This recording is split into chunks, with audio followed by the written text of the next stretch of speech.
ഇപ്പൊ നമ്മൾ കേട്ടതിന്റെ മലയാളം മീനിങ് എന്ന് പറയുന്നത് പിന്നെ മൂക്കിടിച്ച് പഞ്ചറാക്കും എന്നുള്ളതാണ്. അപ്പൊ ഇതിലൂടെ തന്നെ സോഷ്യൽ മീഡിയയിലായാലും എല്ലായിടത്തും ഈ രണ്ട് വ്യക്തികളുടെ റൈറ്റ് ആണോ ലെഫ്റ്റ് ആണോ ഏത് കൊടിയാണെന്നൊന്നും ഞാൻ പറയുന്നില്ല. ഈ രണ്ട് വ്യക്തികളെ കുറിച്ചുള്ള പല തരത്തിലുള്ള പരാമർശങ്ങളും സോഷ്യൽ മീഡിയയിൽ ഇതിനോടകം തന്നെ കണ്ടിട്ടുണ്ടാവും നമ്മള്. പക്ഷെ ഇപ്പോഴും നമ്മളുടെ കേരള ഗവൺമെന്റ് എന്താ ചെയ്തേക്കുന്നേ, അല്ലെങ്കിൽ നമ്മൾ എന്താ ചെയ്തേക്കുന്നേ? ഒരു പ്രളയം വന്നപ്പോ ഒറ്റക്കെട്ടായി നിന്ന് പൊരുതി ജയിച്ചോ നമ്മള്? ഇല്ലേ? ആ ഒരു CM സാധനം തന്നെ ഒറ്റക്കെട്ടായി നിന്ന് ഈ രണ്ട് വ്യക്തികൾക്ക് വേണ്ടി നമ്മൾ നിൽക്കുവാണെങ്കിൽ നാളത്തെ ഹിസ്റ്ററിയാണ് വരാൻ പോകുന്നത്.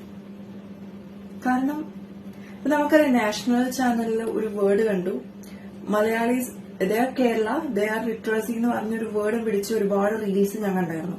ആ റീൽസിനെ ഒരുപാട് പേര് ട്രോളണതും ഞാൻ കണ്ടായിരുന്നു. 100% ലിറ്ററസി എന്ന് പറഞ്ഞ് കളിയാക്കിക്കൊണ്ട്, നമ്മുടെ കേരളത്തിനെ കളിയാക്കിക്കൊണ്ട് ഒരു നാഷണൽ ചാനൽ ഇട്ടിട്ടുണ്ടായിരുന്നു. കണ്ടിട്ടുണ്ടാവും, കാരണം ഇതിനോടകം തന്നെ വൈറലാണ് സോഷ്യൽ മീഡിയയിൽ. അപ്പൊ അതൊക്കെ നമ്മുടെ തലയിൽ വെച്ചുകൊണ്ടിരുന്നിട്ട് കാര്യമില്ല.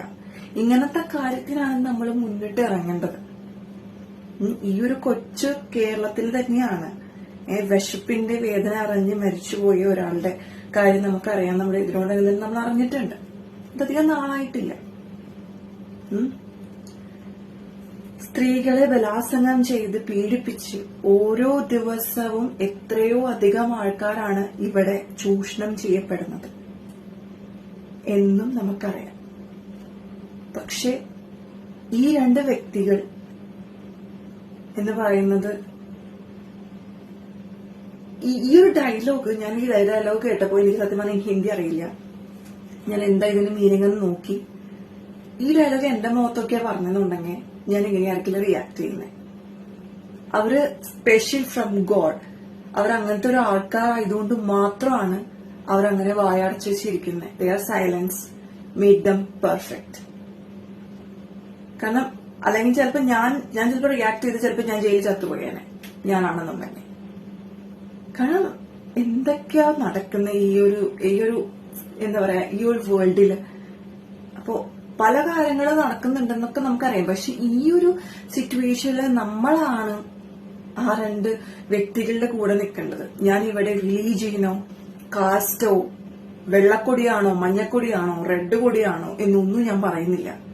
മനുഷ്യത്വം എന്ന് പറയുന്ന ഒരു സംഭവം ഉണ്ടെന്നുണ്ടെങ്കിൽ ഒറ്റക്കെട്ടായിട്ട് നമ്മുടെ കേരളം നിൽക്കുവാണെങ്കിൽ നമുക്ക് അവരെ തിരിച്ചു കൊണ്ടുവരാൻ പറ്റും. ഒരു പോറലും വരുത്താണ്ട്, ഒരു പോറലും. നമ്മൾ വെറുതെ സോഷ്യൽ മീഡിയ വെറുതെ യൂസ് ചെയ്തിട്ട് കാര്യമില്ല. Do something special. എനിക്കിത് പറയുമെന്ന് തോന്നിയത് കൊണ്ടാണ് കേട്ടോ. കാരണം ഞാനിത് കുറെ ആയി കാണുന്നു. ഒരുപാട് എന്താ പറയാ, ഒരുപാട് ഞാൻ കണ്ടു. പക്ഷെ ആ രണ്ട് വ്യക്തികൾ എന്ന് പറയുന്നത് നണ്ണാണ് അല്ലെ. അപ്പോ ഐ ഡോണ്ട് നോ എന്താ നടക്കുന്നത്, എന്താ കാണുന്നത്, ഇനി എന്താ നടക്കാൻ പോകുന്നേ എന്നൊന്നും എനിക്ക് ചിന്തിക്കുമ്പോ തന്നെ എനിക്ക് ഭ്രാന്ത് പിടിക്കുന്നുണ്ട്. എനിക്ക് നിങ്ങളോട് പറയാനുള്ളത്, ഈ കേരള 100% ലിറ്ററസി എന്ന് പറഞ്ഞ് കളിയാക്കിക്കൊണ്ട്, നമ്മളുടെ കേരളത്തിലെ കളിയാക്കിക്കൊണ്ട് നിന്ന ആൾക്കാര് നമ്മൾ ഒറ്റക്കെട്ടായി നിൽക്കുവാണെങ്കിൽ നാളത്തെ ഹിസ്റ്ററിയാണ് അവിടുത്തെ ഹിസ്റ്ററി. അപ്പോ ദയവ് ചെയ്ത് റൈറ്റ് ആണോ ലെഫ്റ്റ് ആണോ എന്ന് നിൽക്കാണ്ട് എന്റെ കേരളം, നമ്മുടെ കേരളം എന്ന് പറഞ്ഞു നിന്നാ നമുക്ക് അവരെ ഒരു പോറലും വരുത്താതെ നമുക്ക് നമ്മുടെ നാട്ടിലേക്ക് കൊണ്ടുവരാൻ പറ്റും. സോ നമുക്ക് നമ്മളെ കൊണ്ട് പറ്റുന്ന രീതിയിൽ നമുക്ക് അവരെ സപ്പോർട്ട് ചെയ്ത് നമുക്ക് മുന്നേറാം. Okay?